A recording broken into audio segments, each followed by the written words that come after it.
Welcome back friends once again to stuffing minds with Anurag Mishra. तो आज हम लोग स्टार्ट करने वाले हैं वेब टेक्नोलॉजी जिसका कोड है BCS 502। और हम लोग आज यूनिट 1 स्टार्ट करेंगे और इसको पार्ट्स में कंप्लीट करेंगे। तो पहला यूनिट हमारा है introduction to web and internet and also HTML। तो स्टार्ट करते हैं। इसमें हम लोग क्या पढ़ने वाले हैं आज के इस वीडियो में, ये पार्ट 1 है। और आज हम लोग पढ़ेंगे comprehensive introduction to the tools, languages, protocols and strategies that power the modern web, from the history of the internet to building and deploying real web projects. तो चलिए स्टार्ट करते हैं इस चैप्टर को। तो सबसे पहले देखते हैं what is web technology. Web technology refers to the tools and techniques used to create and manage websites and web applications. It encompasses languages, frameworks, protocols, and software that make the internet interactive and functional, enabling communication between clients, users, and servers, data providers. तो web technology basically क्या है कि tools और techniques है जिससे हम websites बनाते हैं, उनको मैनेज करते हैं, अपडेट करते हैं वेब एप्लीकेशंस को। इसमें हम लोग बेसिकली दो पार्ट्स होते हैं वेब के, एक क्लाइंट साइड होता है, एक सर्वर साइड होता है। क्लाइंट हम जैसे जो यूज़र्स होते हैं, हम लोग, हमारे डिवाइसेस, वो क्लाइंट्स हो गए, और सर्वर जो डाटा प्रोवाइड कर रहा है हम लोग को। आगे है web browsers, software like Chrome, Firefox, Safari and Edge that users interact with to access websites. Web browsers क्या होते हैं, जैसे क्रोम हो गया, फायरफॉक्स हो गया, सफारी हो गया, जिस पे हम लोग कोई चीज़ सर्च करते हैं। वेब ब्राउज़र मतलब जैसे जिस पे गूगल चलता है, जैसे गूगल चलाने के लिए हम लोग को क्रोम खोलना पड़ता है कंप्यूटर पे, क्रोम पे गूगल चलता है। वैसे ही क्रोम हो गया एक ब्राउज़र, ठीक है, जिस पे वेबसाइट्स चलती हैं, एक्सेस की जा सकती हैं, उसे कहते हैं वेब ब्राउज़र। आगे है वेब सर्वर। वेब सर्वर क्या है, computers that store, process and deliver web pages. Example Apache, Nginx, Microsoft IIS। Web servers हो गए जो हमारे एक तरीके से कह सकते हैं जो वेब पेजेस को स्टोर करके रखते हैं, वेब पेज को स्टोर करते हैं, उनको प्रोसेस करते हैं। जब यहाँ से हम लोग रिक्वेस्ट करेंगे अपने डिवाइस से, तो वहाँ से वो उठा के वेब सर्वर के पास रहता है वेब पेज जिसका हम लोग रिक्वेस्ट किए रहते हैं, तो वो हमें भेजता है। अब अगला है web pages, documents built using HTML, CSS and JavaScript that define structure, style and interactivity. तो वेब पेजेस क्या हैं, सिंपली हमारे वेबसाइट में ढेर सारे पेजेस होते हैं जिनको हम लोग HTML, CSS और जावास्क्रिप्ट की मदद से बनाते हैं, उसी को वेब पेज कहते हैं। Protocols, there are some rules defining data transfer over the web. Common ones include HTTP and HTTPS the secure version. HTTP ही होता है, बस थोड़ा सिक्योर होता है। और प्रोटोकॉल्स मतलब रूल्स, जिससे हम लोग डेटा को सेफली हैंडल कर सकते हैं। आगे बढ़ते हैं वेब डेवलपमेंट स्ट्रेटजीज़ के ऊपर। तो web development is broadly divided into front end, client side and back end, server side development, each with specific strategies to ensure websites are effective, efficient and user friendly. तो इसमें जो मैं आपको notes दे रहा हूँ ये बहुत ही सिंपल लैंग्वेज में है, अगर मैं एक्सप्लेन ना भी करूँ तब भी आपको समझ में आ जाएगा। तो इसमें देखिए, एक होता है फ्रंट एंड और एक होता है बैक एंड। फ्रंट एंड को हम लोग क्लाइंट साइड बोलते हैं, बैक एंड को सर्वर साइड बोलते हैं, ठीक है। किसी भी वेबसाइट के दो पार्ट्स होते हैं, एक फ्रंट एंड होता है, एक बैक एंड होता है। फ्रंट एंड में क्या होता है वो हम लोग देख लेते हैं। फ्रंट एंड में होता है हमारा responsive web design, CSS, media queries, flexible grids for seamless cross device experience. मतलब रिस्पॉन्सिव वेब डिज़ाइन होता है। रिस्पॉन्सिव मतलब कि मतलब हम लोग उसको आसानी से यूज़ कर सकते हैं, और उस पर कोई भी हम लोग अगर कहीं भी क्लिक कर रहे हैं किसी भी बटन पे, तो वो आसानी से रिस्पॉन्स करे और फंक्शन करे। दूसरा है performance optimisation, file minification, lazy loading, caching, ये सब मतलब उसमें परफॉर्मेंस हम लोग ऑप्टिमाइज़ करें, लोड धीरे लोड ना हो, फास्ट लोड हो।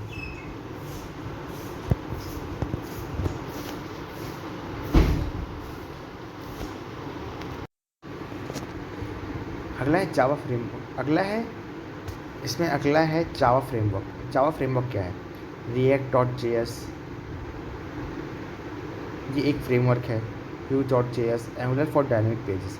मतलब अगर हमें अपने वेबसाइट में, वेब पेज में लॉजिक ऐड करना है तो हम लोग इन फ्रेमवर्क्स की मदद से ऐड कर सकते हैं। Cross browser compatibility, test across browsers using tools like BrowserStack. Cross browser compatibility मतलब कि अलग अलग ब्राउजर्स पे वर्क कर सके हमारा फ्रंट एंड या फिर हमारा वेब पेज जो है वो अलग अलग ब्राउजर्स पे वर्क कर सके, इसे कहते हैं क्रॉस ब्राउजर कंपैटिबिलिटी। अब बैक एंड साइड में भी ढेर सारी चीज़ें होती हैं, जैसे कि माइक्रो सर्विसेज होती हैं, micro services architecture, independent services for flexibility and fault toleration, मतलब कोई फॉल्ट ना हो उन सबको हैंडल करने के लिए माइक्रो सर्विसेज होते हैं। API first development, RESTful APIs for better separation of concerns, ये होता है। Database optimisation, indexing, caching, normalisation, फिर security, auth, JWT, input sanitisation and against SQL injection, XSS, CSRF, इन सब चीज़ें होती हैं सिक्योरिटी के लिए। और cloud and services cloud and serverless like AWS, Google Cloud, these are used as data storage, like they are used as database, AWS and cloud, Google Cloud। तो आगे बढ़ते हैं। अब आगे है हमारा history of web and the internet.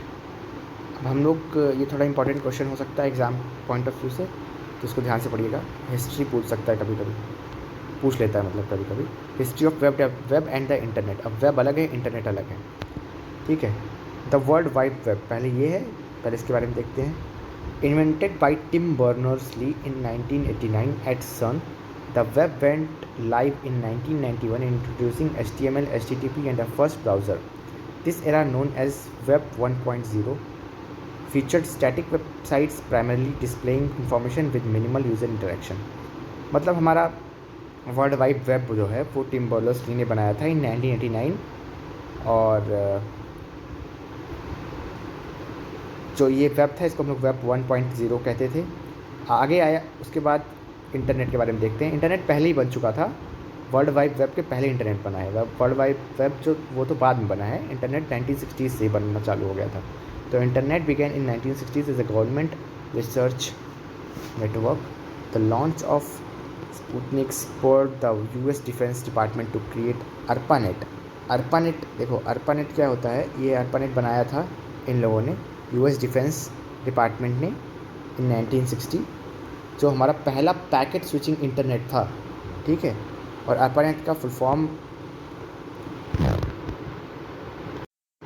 होता है advanced research projects agencies network, okay. तो इसमें ये आप देख सकते हैं, ये हमारा वो है construction,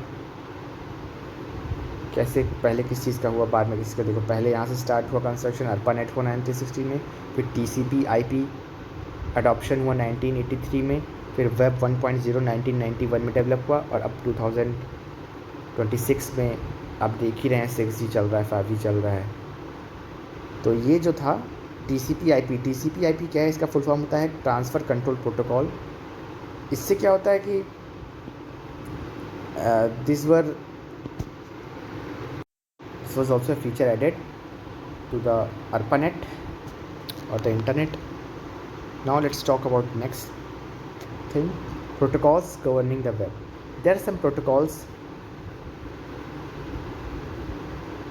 Yes, so I was telling about TCP here. So TCP here means it divides the internet into packets, so it becomes easy for its transfer, data transfer, etc. So protocols governing the web. There are some protocols which govern the web, or protocols are the rules and standards that define how data is transmitted and accessed over the internet. There are around 1, 2, 3, 4, 5 types of protocols. There can be more, but I am telling you about 5. TCP/IP. TCP breaks data into packets and ensures reliable delivery. IP handles addressing and routing to the correct destination. Next comes the HTTP, Hypertext Transfer Protocol, or Hypertext Transfer Protocol Secure. HTTP enables client-server communication on the web. HTTPS adds encryption via TLS SSL for secure private communication. तो आपको पता ही होगा। उसके बाद आता है SMTP, POP3, IMAP. SMTP sends emails, POP3 downloads and removes emails from the server. IMAP keeps emails on the server, synchronizing across devices. अगला है FTP, file transfer protocol. FTP का फुल फॉर्म होता है file transfer protocol. It is used to transfer files. SNMP collects management information from network devices, routers, switches, firewalls for real time monitoring. इसे जो notes है आप लोग इसको देख के ही पढ़ सकते हैं, इसमें कुछ समझाने लायक है नहीं, बहुत आसान इजी वे में लिखा हुआ है सब। अगला है writing web projects planning and setup. Web projects बनाने के कुछ प्लान होते हैं, कुछ सेटअप होता है, उसको देख लेते हैं। Creating a web page follows a structured process from planning to deployment. Planning से लेकर डिप्लॉयमेंट तक एक प्रॉपर स्ट्रक्चर फॉलो किया जाता है। द फर्स्ट 4 स्टेप्स ले द फाउंडेशन। पहला स्टेप है हमारा define purpose and scope.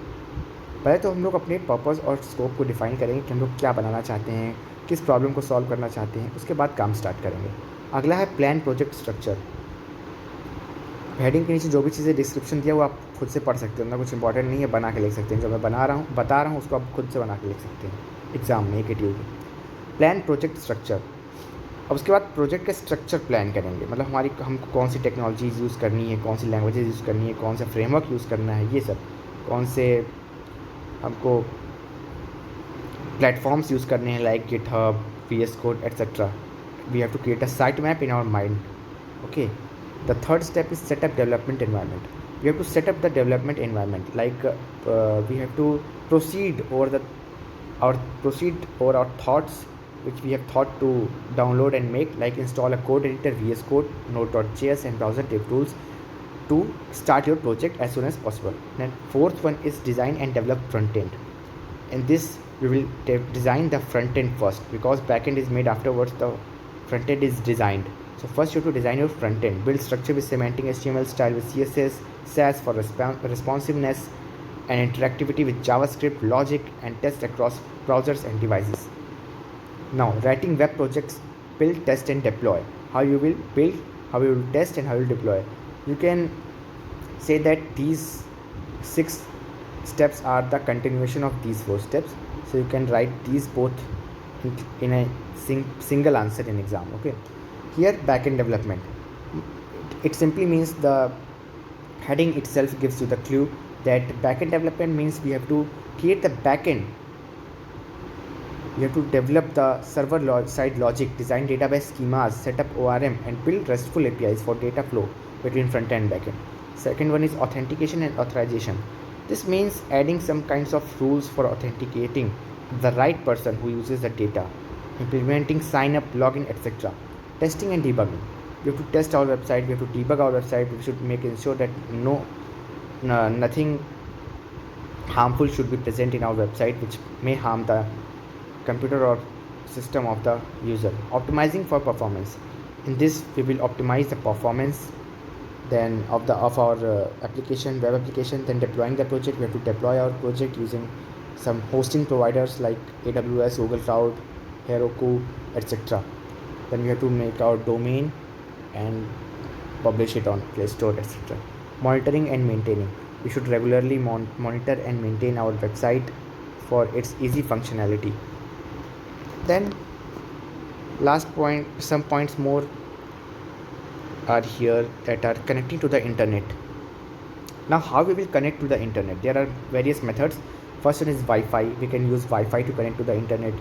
We can use mobile data like 4G or 5G to connect to the internet. Speed depends on distance from cell towers and network traffic in mobile data.